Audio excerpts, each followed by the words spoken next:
Okay, here we are at Haesindang Park. I apologize for butchering that name. This is a place I've been wanting to come to for ages, for 5 years I think, since I moved to Korea in 2020. And finally, 5 years later, I'm making my way here. Now, this park is super cool because it's very quirky, to be honest. Because, well, you'll see, I don't want to spoil it, but there's very interesting artwork and monuments in the park, and there's a reason for it, but first we're gonna check it out. This behind me is what this park is famous for. These statues of this thing. This park is full of them, as we shall see. There's a couple of them here. I mean, one there, and then we're just getting started. This place is full of them. So, the story behind the park is there was this woman named Haesindang. Again, I'm pronouncing it a bit wrong, but so she was the fiance of a local fisherman, and this whole area was full of local fishermen. And the custom was that while the men would go out fishing, namely her fiance, the women would collect seaweed when the tide was low. But then suddenly there was a storm, and she was swept out to sea, and she passed away. She drowned. And the local fisherman noticed that all the fish was gone after she passed away. So then the local shaman said that her spirit needs to be appeased so that the fish could return. So then they made all these phalluses to appease her spirit, basically.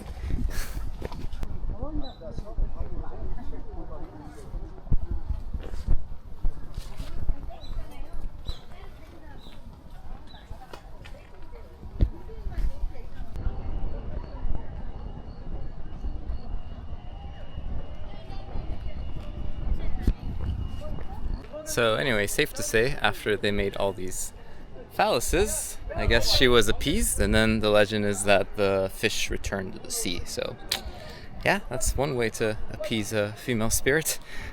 Make a lot of big phalluses.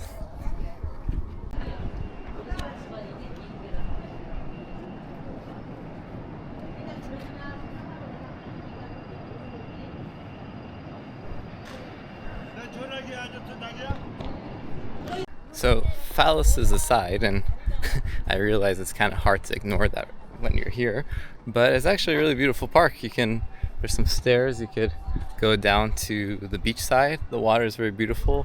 The mountains in the distance, you kind of see them. They're also really beautiful. It's really nice in the autumn. It's very scenic. There's some hiking trails, but yeah, this is the main attraction, obviously. Well, this is a interesting bench.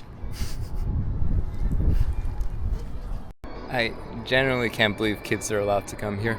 Like, you see parents bringing their kids here, and yeah, it's interesting. I'll say that. I mean, this is like,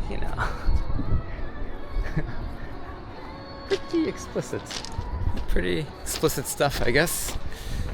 But it's definitely very interesting. So yeah, if you're into these type of quirky things, come here. And then here you have a depiction of an old painting that shows intimate moment between a man and woman. I'm guessing they're smoking heroin. I couldn't be sure, to be honest, but yeah. For a society where, if you're in Seoul, or I guess other places in Korea, you don't even really see couples holding hands or hugging, or public displays of emotion are quite frowned upon, or quite, it's not common to see it being shown. For such a society, this place is quite scandalous, it seems. I know they say it's not meant to be sexual, it's just, it's cultural, but, still, it's like, you don't have to be that creative to see where this goes.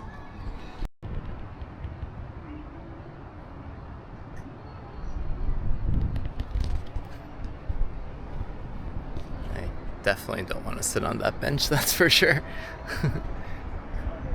There were these two Korean aunties, and one of them said to me, "Oh, like long body," and the other one said, "Big." I didn't get it on video, but it was pretty funny. So Oof, that's a long one. Guessing he's from somewhere in Africa.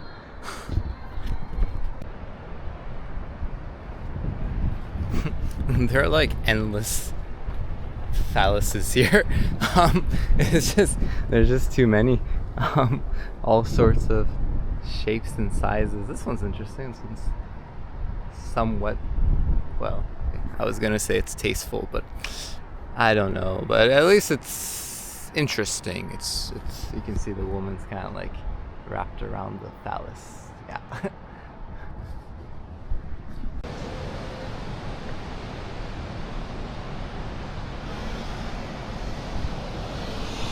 So the park is on a slope, and there's two entrances, one at the top and one at the bottom. There's the bus stop at the top.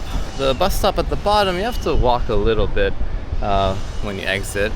But I guess the wise move would be to start from the bottom or start from the top, go through it, and then exit. Or if you want to see it twice, you just go down and go back up, like what I'm gonna do.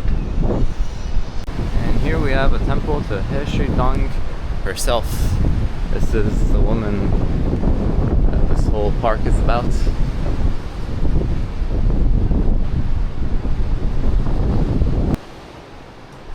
So inside here, this is the woman who this whole park is about. And we have some offerings, although they're all kind of plasticky offerings, but the soju I think is legit. And another little phallus in the corner for her. Oh, and a lot more phalluses here. Oh wow, this is interesting.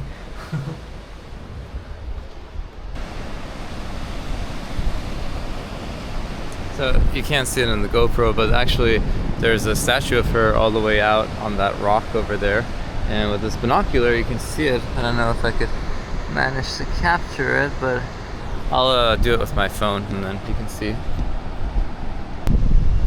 I think this one here is my favorite. It just looks so happy. It's so cute. Yeah, it's definitely my favorite. It sounds like such a cute story when you see it like this, like kind of like long lost lovers. You know, she was lost to the sea. And then you see all the phalluses and you're like, okay, not as cute anymore. But I mean, this place is amazing. It's like such a quirky place. So now we're gonna go into the local fishing museum, the folk museum, see if there's anything interesting.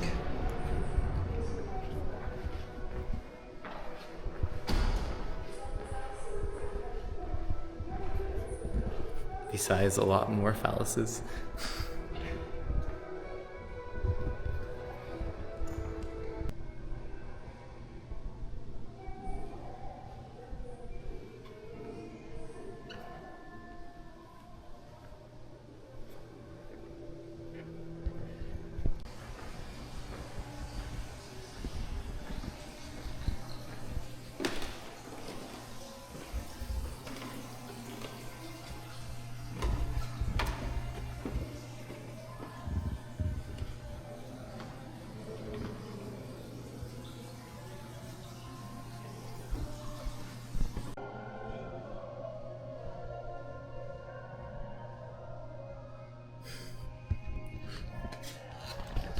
That's actually really funny. I mean, very visual. Definitely gets the picture across of what happened. It's really cool because you can see the exact rock nowadays, and it's right there. Yo, this museum is so cool. They even have a little like, I don't know, VR almost like experience for the sea. Let's check it out. This is gonna be so cool. I love when museums have things like this because otherwise I get a little bored. Okay. Whoa.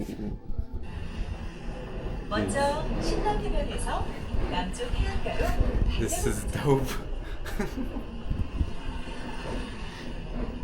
해안선을 따라 기암괴석들이 끝도 없이 펼쳐져 있는데요. 신당공원 바로 앞 해안가는 목풀 해변으로도 This is so random. It's like a bit like VR, but there's no headset. It's just you have a screen in front of you, and it's like the water's around here, and it just shows that it's really choppy, I guess. This is so cool. I love this in a museum. It's so fun.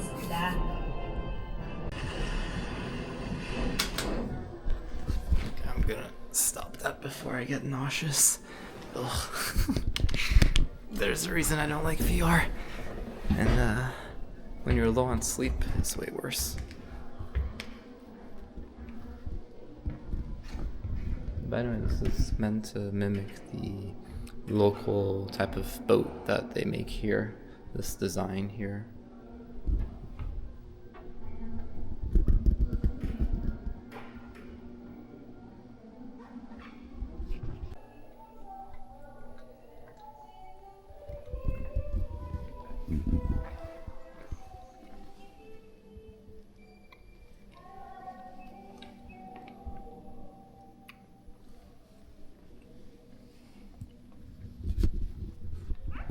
It's an interesting museum actually. So here these parts are about the sexual folklore around the world. So Japan, China there, India. So it's just about the, I mean, I guess to some degree it's a taboo nowadays, but it's about how these things existed in different cultures around the world historically. Even Middle East. I'm guessing this is pre-Islam.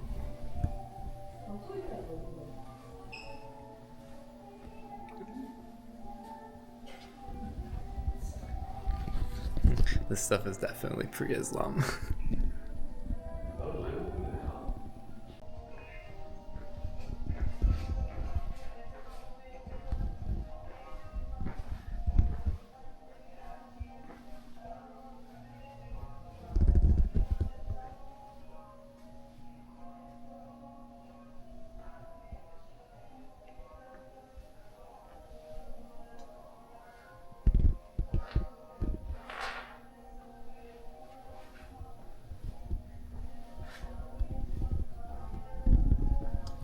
Who would have thought that here, on the outskirts of Samcheok, a small town in South Korea, there would be such a remarkable collection of sexual artifacts from all around the world. I mean, this is like Middle East, we just saw Japan and China, this is India, and I mean, they're all replicas, but still, like, it's a remarkable collection of, ancient Greek, Roman, I guess. This is Oceania. Yeah, it's quite impressive. Again, I guess Greeks. Oh, that one's funny. This one's pretty great. And then here we have Africa, and it's all here in this small town. It's very cool. It's not even a town; it's just on the outskirts of Samcheok. A lot of culture here. So if you guys come to Korea, definitely come to Samcheok. Come to this place.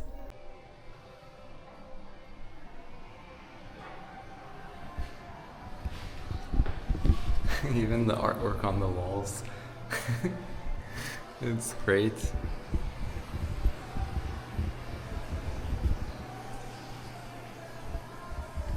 Again, this would be pretty cute, but like, the dude took the girl to a rock in the middle of the water. I can point it out here actually. I think you can see it from here.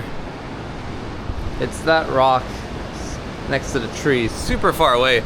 So the dude takes the girl out there, tells her, hey, like, you go pick seaweed, I'll come pick you up.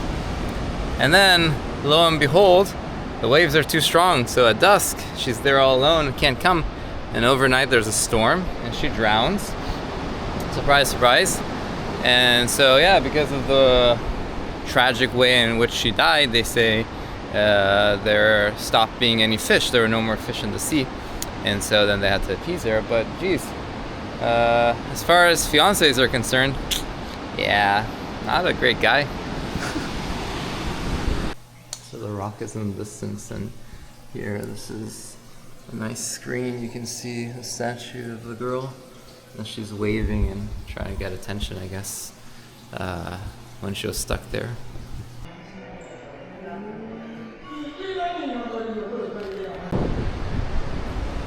Maybe next time, don't leave your girlfriend, your fiance, out on a rock in the middle of the ocean when she can't swim. I mean, I'm kidding. I know it's a legend, and obviously all the women collected seaweed, but yeah, it's a bit funny. This looks kind of cute, and then poor guy's distraught, but it's like it kind of left her there, and then you didn't try to rescue her because the waves were too big. So, you know, as far as fiance points are concerned, pretty low. Cannot gonna judge him. So, time to rush back to the bus station to catch the bus. Whew, there's a 3:55 bus, give or take. I got 20 minutes to get there.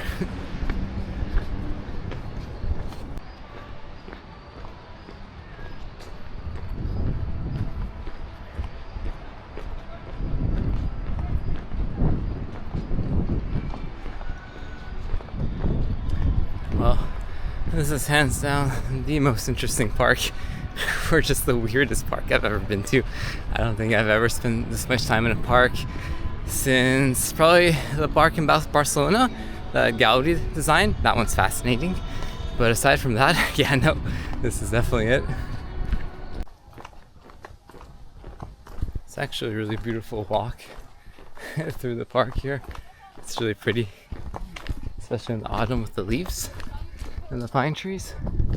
It reminds me of like the West Coast, a bit rugged, strong waves, pine trees, rocky coast.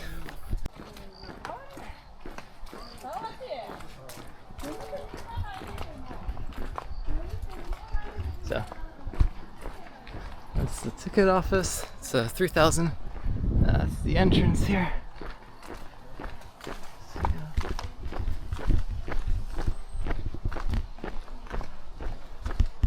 And the bus station's somewhere there. First toilet. So there's the parking lot, and then the bus station's right here. So if you're coming, actually, it's very convenient because you arrive right there across the street, and then you take the bus station here. But it's a bit it's so empty, you know, like the countryside's pretty empty, so if you miss the bus you're kind of in trouble, and it's very infrequent. I think there's 3 buses, but if you look at the times, they come at like, so I'm trying to catch the 3:53 one, and hopefully it didn't come early because otherwise I would be in trouble. But there's really not that many buses. It's usually like 1 per hour, so if I miss it then I have to wait another hour.